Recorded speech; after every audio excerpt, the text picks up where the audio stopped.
Hello everyone and welcome to Sunburned Albino plays some more Ace Attorney Investigations. Episode 3. We're here, we're doing it, and we're right in the middle of this dude's rebuttal, new testimony. We're still doing this, let's keep it going. I have no idea what sort of harebrained idea you have in mind, but there's a mountain of evidence that points away from me being the culprit. Besides, how, may I ask, do you propose I unlocked your door and got in here? Look, I feel bad doing this to you, but I've got work to do, so we're done here. Sorry, but we are not finished yet. Boy, you're stubborn. I suppose you're basing your accusations on something? I'll show you what I'm basing my accusation on, with evidence. Alright, so this would be the part where we talk about Maggie's testimony? Or perhaps we would have to, I think we have to maybe press, for me being the culprit. Let's press this real quick, even though I don't think this is what we need to press. Oh, and what, pray tell, kind of evidence are we talking about here? Jim was my partner, so you can't say I had a motive for killing him. And, that's it? That's not even an anthill, let alone a mountain. But it's more than enough, wouldn't you agree? Might I recommend that you review what the word evidence means? It doesn't change the fact that the evidence doesn't point to me as the killer. Yeah, that was absolutely nothing. How do you propose I unlocked your door and got in here? Let's see. Master key was stolen from the security office. I mean, that would be how? But no, it wasn't the master key. It says she unlocked the door, but her prints were not found on the doorknob. Note left by the victim. Basketball hoop. Prosecutor's badge. Crime scene notes. I think we press this. Unfortunately, I believe I have already shown how earlier. Your speculations mean nothing, as I still insist that I could not gain access to your room. What should I do now? Should I raise an objection? Yes. You claim to have had no way to open my door. However, is that really the honest truth? Ha ha! Alright, I'll humor you. Go ahead, shoot. Very well then. I propose that you used this to open my door. The master key, right? Or would you say the basketball hoop? I mean, the key would have done it. Like, that's how you open it. No, you don't need to check the key. Just present it, please. Bam. Alright, it was right. Good. I believe you were able to open my office door. With the master key, no less. Wait. Hold on for a sec. I never laid a finger on that key, as you already know. Precisely. You were able to open my door without lifting a single finger. Well, maybe you did, but only to direct. What? That's right. You used your finger to direct this person to open my door with the key. Maggie Bird. Oh, dude, I wish they're just pressing the button. I mean, it seems to have a button, but it's like, I don't know what the corresponding thing on the keyboard is. So that's on me, I suppose. Also, this is a legitimate copy of the game, and it's not a ROM. You can't prove otherwise. You had asked Miss Bird to open your own office door for you, yes? Yeah, I kind of forgot my key at home. Happens a bit too often for my taste, you know? But the room you had Miss Bird open at that time was not your own, was it? What? You have quite the imagination, but why don't we ask the girl herself whose door she opened, shall we? I'm certain that it was Mr. Portsman's door, sir. I checked the number plate to make sure I was opening the right door, sir. See, Miss Bird backs up my story. Yet what if you had misled her, to fool her into thinking what you wanted? Ha! How do you suppose I did that? By switching the number plates on our doors, for example. That's right! They do slide out pretty easily. Furthermore, you then used one other thing to give a very strong impression. that the door she was opening was yours and not, in fact, mine. What was it that Mr. Portsman used to make Miss Bird think it was his room? Why, of course, it was the basketball hoop. What? The basketball hoop, sir? It's quite the peculiar fixture in any hallway, let alone a hallway in this building, which is why it left an unusually strong impression on you. It's an object perfectly suited to sit just outside the office of a peculiar prosecutor. Gwah! That's very true, sir, because there was a basketball hoop sitting there. I thought the door I was opening had to be Mr. Portsman's. There are signs that the hoop has been moved. To sit it in front of my office, to be sure. I see. So, that's how you throw suspicion on people. Thanks for the tip. But I think your conjecture is a little off the racetrack. Now you're just spouting nonsense. I had the girl open my office door. After that, I was in my room the entire time. You don't have a single reason to suspect me. So he intends to claim his innocence to the end, does he? I'm as pure and innocent as my jacket, and Miss Bird is as dirty and guilty as the jacket she wears. My jacket's not dirty, I'll have you know. I just washed it yesterday. Please calm down, for I intend to show who is the one truly covered in slime here. Alright. We'll probably have to press these statements. Now you're just spouting nonsense. Don't think we need to press that.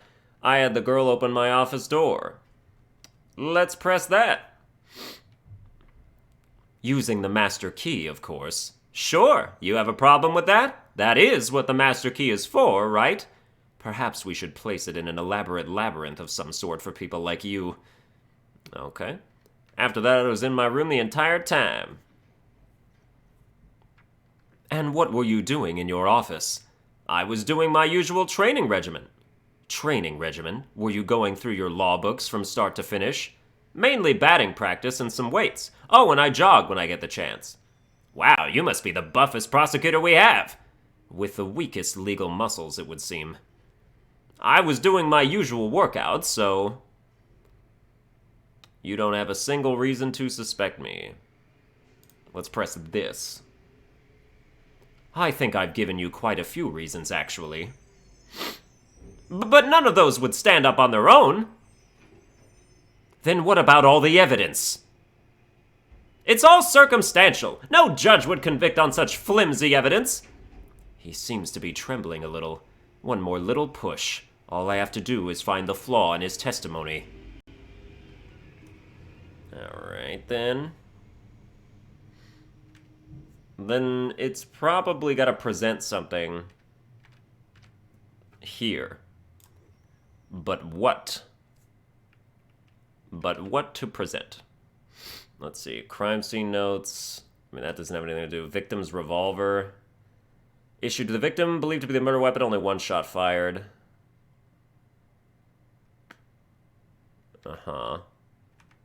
And stolen O-series file.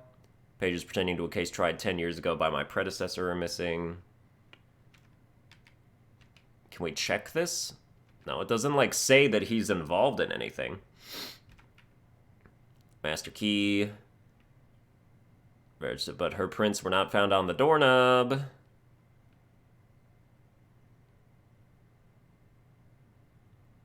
I don't think this would work. Note left by victim. Found out into the door for the absent Portsman. Touch the check button for details. What is it? I brought the 3 pieces of evidence. It looks like you're out. Guess I'll catch up to you later. I don't think that's got to do with anything yet either. Basketball hoop's been moved. I don't know.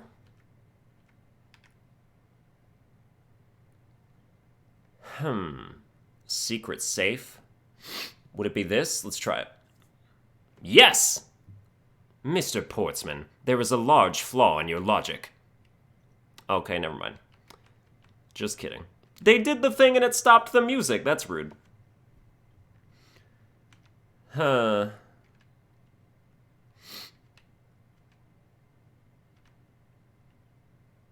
Oh, whatever, man.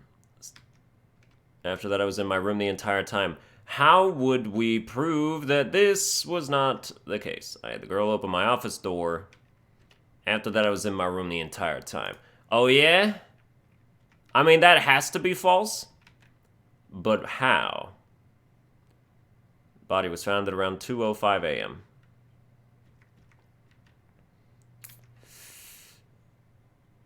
Ooh, absent portsman. That's right. Bam!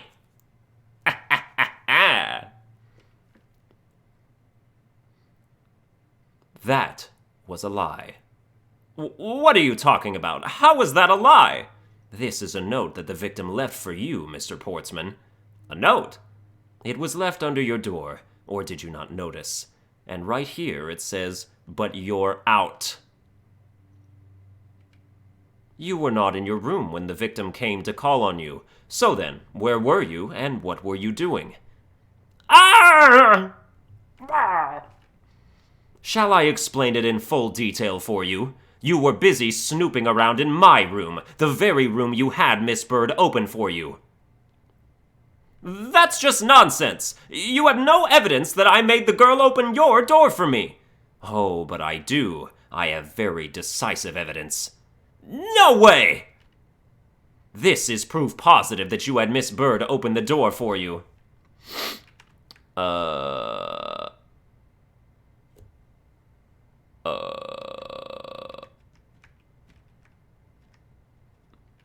Mr. Portsman's office? Not having prints on it? Right? No? Perhaps? Yep. Ooh, yes! I had your door dusted for prints. My door? What for? Come on, I bet you didn't find anything. You sure are good at wasting time. You're right, I didn't find anything, and definitely not Miss Bird's fingerprints. Her prints? What do they have to do with anything? Let's put it this way. If she really was the one who opened your door, then her prints should naturally be on the doorknob she touched. Ah! Further, all of the prints on my office door's knob have been wiped clean off. I can only assume it's because Miss Bird's fingerprints were on it. Don't you think it's time you gave up your charade? We know you stole into my office with the intent of stealing something from me, and Detective Faith found you out. Possibly because he heard sounds coming from a room whose occupant was on leave. Mr. Portsman, you killed Mr. Faith to silence him. And I had the misfortune to return when I did. You had to threaten me as you escaped. As I said when you had the gun to my back, no one gets away with committing murder in my office.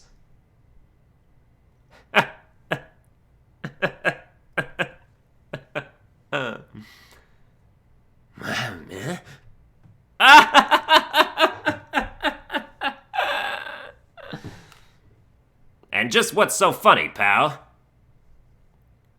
Well, that look of stiff seriousness on the face of this office's finest prosecutor, as he makes a huge mistake in accusing me, is simply too much to bear. There's just nothing else like it in the world. What? Mr. Edgeworth just explained it all, and he even backed it up. You're the murderer. Stop trying to be slippery and just admit to the crime already. And as I said earlier, it's all so circumstantial, so full of conjecture. You say you checked my doorknob for prints. Well, I can readily confess that I had wiped that knob down well. I'm a little obsessive-compulsive, you see. I didn't want to touch a doorknob that you had touched, which is why I wiped the knob down as soon as I could after you opened the door. After that, it makes perfect sense that only Jim's and my own prints would be on there. You made that up just now, didn't you? Furthermore, as for the note Jim left for me, do you know exactly when that was? For all we know, he could have left it there before I arrived at the office. Like early evening, for example.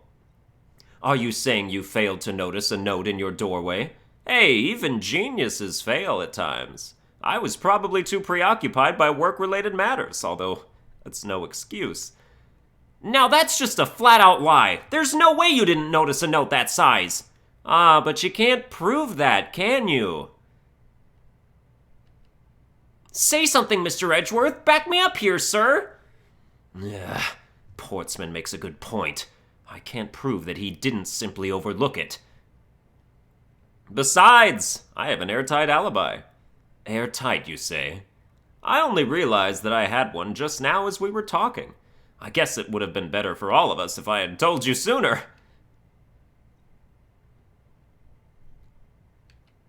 If memory serves, you came back to this office at around 2 a.m., correct?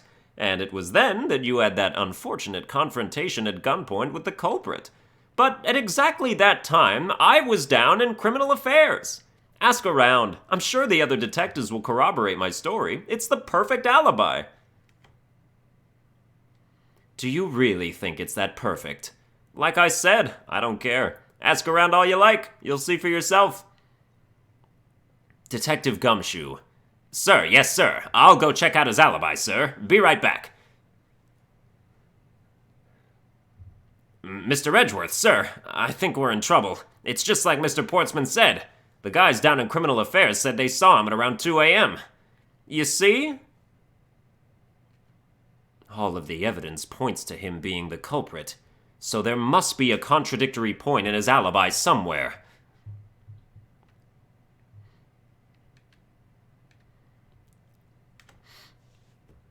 Came back to this office at around 2 a.m., correct? Okay, let me look at some of my evidence here. Body was found at around 2:05 a.m. Yes, that's correct. Issued to the victim, believed to be the murder weapon, only one shot fired. All right. So where's his gun? Because he shot a gun at, like, the coat, and then, I don't know, something happened. Like, should he not know that I was held at gunpoint? Or did I just say that like, when you held a gun to my back? Like, was that a thing that I said? 2 a.m., correct? I will press every statement and we will get to the bottom of this. You are correct. It was around 2 a.m. Are you sure? It's really important to me that you're spot on with the time. I remember checking my watch then, and make no mistake, it was 2. Ooh, giving testimony like a pro! Okay, so you came back to your office at 2. And it was then that you had that unfortunate confrontation at gunpoint with the culprit. It is as you say, however... Yes, however, you are the only one who claims to have bumped into the culprit. So tell me, did you see the person's face? Was it me who you saw? It was pitch black, so I couldn't actually see. Oh, come now, I'm sure you saw something. Try a little harder, why don't you? I'm beginning to feel like I'm the one being interrogated here. Oh well, it doesn't matter if you remember or not. It only matters that you ran into the culprit. But at exactly that time, I was down in criminal affairs. So you paid the criminal affairs department a visit? Yep, right after I left the prosecutor's building, I headed straight for the precinct. Ask around, I'm sure the other detectives will corroborate my story. I mean, they did, I guess. Well, we did go and ask around to confirm your testimony. And it was just as I said, right?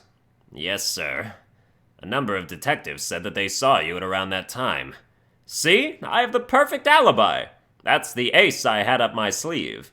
Ah, impossible. He actually does have the perfect alibi. What's wrong? Why the sudden sullen look on your face? Can't you say anything back, Mr. Edgeworth? I think we've reached the end of the line, and it's time to get off this crazy train. You there. Sir! Please escort the young lady out, but remember, be gentle. Maggie! Detective Gumshoe! Is there nothing I can do? There must be a way to turn this situation around. If I only had a clue. Did I miss something that can help me cast doubt on his alibi? The intruder I met could not have been Portsman. Then who could it have been?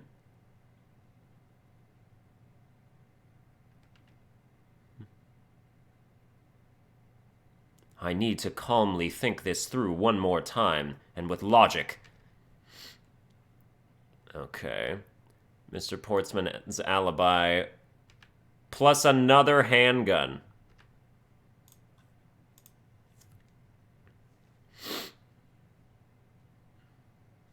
There were 2 bullets left at the scene of the crime. One that robbed Mr. Faith of his life, and one that nearly robbed me of my jacket. However, the murder weapon only shows signs of being fired once, meaning that it is entirely possible that a second gun was used in my office tonight. But seeing as how the killer had to steal Mr. Faith's gun, I doubt the killer had another gun up their sleeve. Therefore, the second gun could have been the property of an entirely different person, which could mean that there was another person who paid a visit to my office tonight. Who could it have been? Files in disarray. Another visitor. The culprit rearranged my files twice, once before and once after. Okay, so one person rearranged them before, and another person came in afterwards and also looked for some files. Is it a character we haven't been introduced to yet? Supposing there was yet another visitor tonight, that would also resolve the issue of why my shelves were upended twice. We know that the shelves were disturbed once before and once after the murder, so it shouldn't be much of a stretch to think that it was the work of 2 different people. Once by the person who stole the victim's gun and then killed him with it, and once again after the murder by our second culprit, who was the owner of the second gun. If we suppose that the second culprit's gun was the one that was pointed at my back... Objection! Mr. Portsman, it seems that I need to amend my assumptions regarding this case. Great! So you've finally come to your senses. Mr. Edgeworth! Sir, what are you saying? This has been a big misunderstanding on my part from the start. I had assumed that the person I ran into was the killer, but that may not be the case. What do you mean? The person I ran into was just your average thief. A thief? But, sir, doesn't that cause some sort of contradiction in the facts? Please make the words go by faster. Not at all. It simply means that the killer was someone else. And it means that in actuality, 2 culprits stole into my office tonight. What do you mean, 2? It explains both why my shelves were disturbed twice and how there were 2 guns. Mr. Portsman tricked Miss Bird and gained entry into my office. Now you're just leading the argument. You still don't have any actual proof, you know? If you could please go along with my hypothetical scenario for now, Mr. Portsman. In the end, if you really are innocent, you should have nothing to worry about.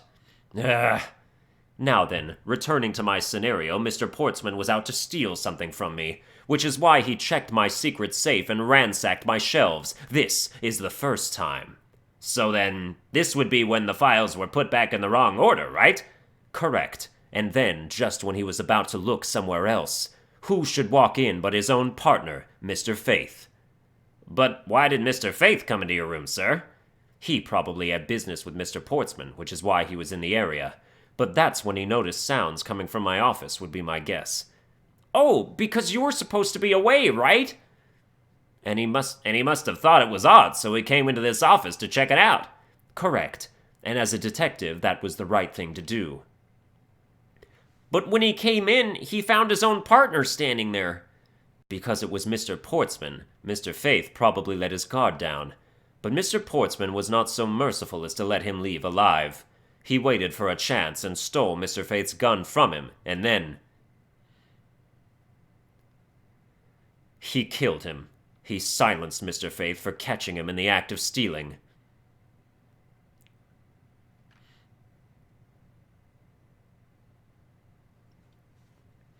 This was the moment in which the first shot was fired, the one that landed in my files.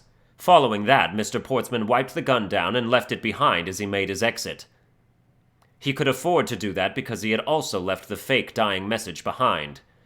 You're such a complicated troublemaker, you know that? Well, if things were as simple as that, then all would be solved. However, there was yet another visitor to my room, and this is where it gets complicated. There was another? Visitor, sir?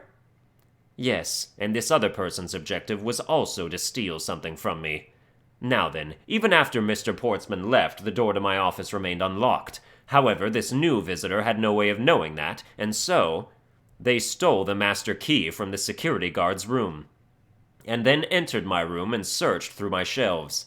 This was the second time they were disturbed, and it seems the thief found their prize. The stolen zero file, right, sir? Correct. Only just as the thief was about to leave with the file, I appeared. The thief then threatened me with their own gun and made their escape. The second bullet was fired during that brief encounter. So the shelves getting messed up twice, and the 2 bullets, it was all because 2 different people were doing those things at 2 different times. Precisely. So now do you see, Mr. Portsman? The person I met was just a thief, and was not, in fact, Mr. Faith's killer. Your alibi for the time frame in which I ran into the other person is now irrelevant, because we now know that the murder took place during the first culprit's visit.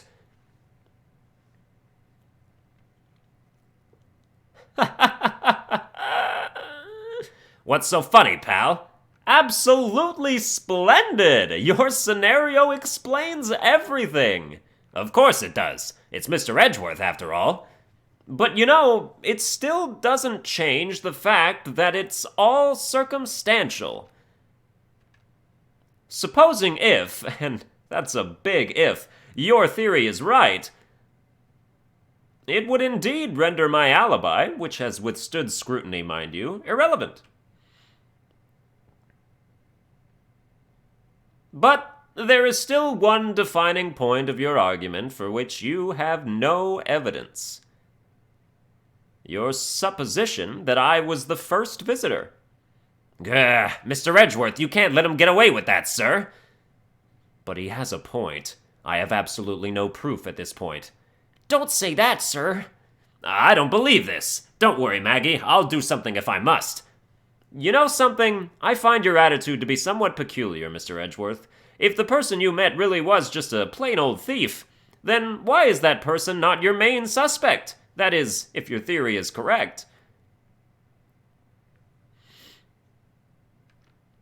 That thief you ran into should be your real suspect, wouldn't you say? We should be out there looking for that thief right now. They might still be nearby. I hate to repeat myself, but as I've already said, I was training in my room. And when Jim came to deliver some evidence to me, I was down at Criminal Affairs. So I can't be expected to know what happened around here after I left. So, you think we should be out there looking for the thief? Of course! Now isn't the time to be wasting time on the dead-end discussions. I don't think it's at all dead-ended. I find your alibi to be fascinating. Let's continue where we left off, shall we? I know he's lying. I know he was here at the scene of the crime. I just have to find a way to prove it. Didn't he just say earlier that there was no way to know when Buddy's note was delivered, and then he just said something about knowing exactly when it was delivered? Alright, we should be out there looking for that thief right now. They might still be nearby. Hate to repeat myself, but as I've already said, I was training in my room. And when Jim came to deliver some evidence to me, I was down at Criminal Affairs. So you did read the note? Or you did not read the note? Or you read the note? Or you just picked up on the note when I said it? I feel like...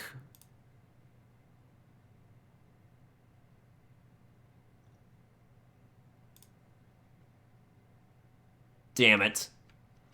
Gosh darn it all. Is that so, huh? Wow, come on. Okay, maybe we have to press that part. Let's try it. Why didn't you go there with Mr. Faith? Ah, that's because he said he was tired and was going to take a quick nap. You know those sofas in the hallway? He likes to sleep on those. It's one of his habits. And what of the evidence he brought? They were things related to yesterday's case. Just 2 items, a gun and a pendant. Interesting. This piece of testimony seems too crucial to let slip through the cracks. Exactly. Ooh, because the thing says there were 3 items. 3 of them. 3 pieces of evidence. Present! Only 2 pieces. I believe the proper phrase here is you fail. Excuse me? You fail as a prosecutor, Mr. Portsman, as you intend to keep evidence hidden from me. What are you talking about? I haven't hidden anything from you. Well, here's a piece I think you should read carefully.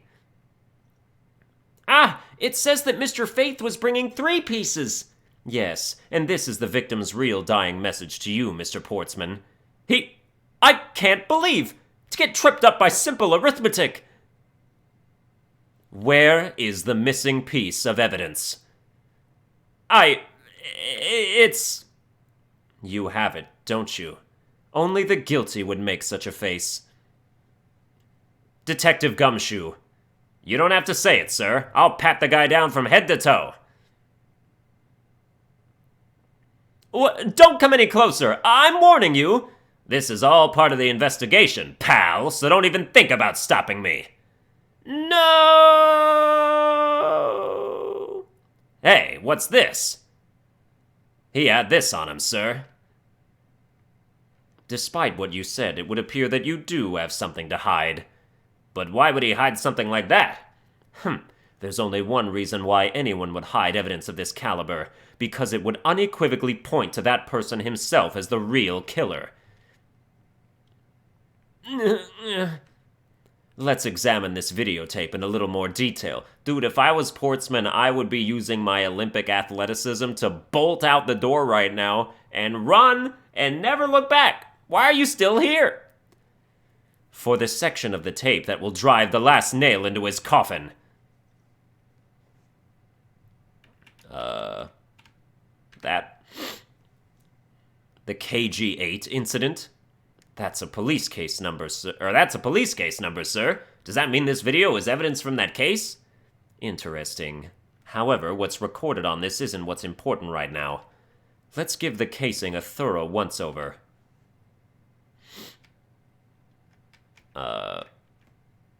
Okay.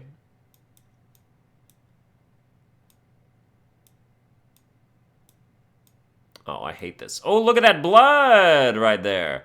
Oh, look at that blood right there. Ah, that's blood, isn't it? Yes, and I believe this is what the good prosecutor was trying to hide from us. This blood is still fresh. You mean this might be Detective Faith's blood? No, you've got it all wrong! No amount of denial can save you. We have but to run a blood test to find the truth. You told us that you had received evidence from the victim earlier. Now you will tell us when and how did the victim's blood find its way onto this video. Yeah, it's totally suspicious. Was it at the moment of his death? Did Detective Faith have this videotape on his personage when you killed him? You know very well there's no way to prove that. Not even if we were to examine this tape for fingerprints. Gah! If I had to take a guess, I'd say that the only ones on here would belong to the murderous you and Mr. Faith. No! Impossible! I'm...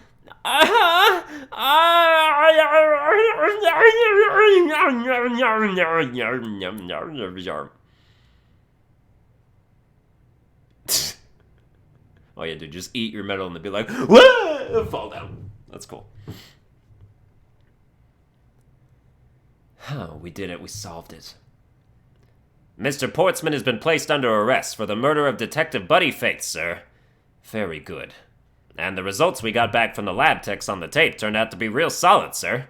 Blood work came back and it was definitely Mr. Faith's blood on there.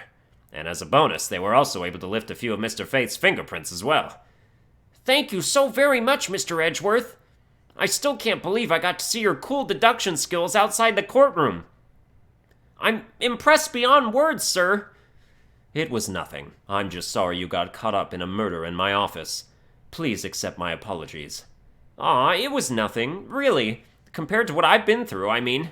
I consider myself lucky that it was only a burglary and a murder this time, sir. If it had been a holdup or a hostage situation, I'd have thrown my hands up in the air. I think I'm finally rising up from a goddess of misfortune to just an unlucky person. Something tells me we should have hired a different person for security detail. You know something, sir? That Mr. Portsman really was one corrupt prosecutor. And why would you say he was corrupt? Well, I heard that there were a number of suspicious things related to his court cases. There's even rumors about how some of the evidence he uses is forged, sir. Forged evidence, huh? And they say he even decided not to prosecute a few cases for some really vague reasons. Oh, that guy was a complete disgrace to the entire profession! We never did get around to asking what his reason was for breaking into my office. Yeah, whenever we got near that topic, he just clammed up. Although we can be pretty certain that it was to steal something. This is just between you and me, sir, but there's a rumor that some sort of huge organization is involved behind the scenes. Oh, well.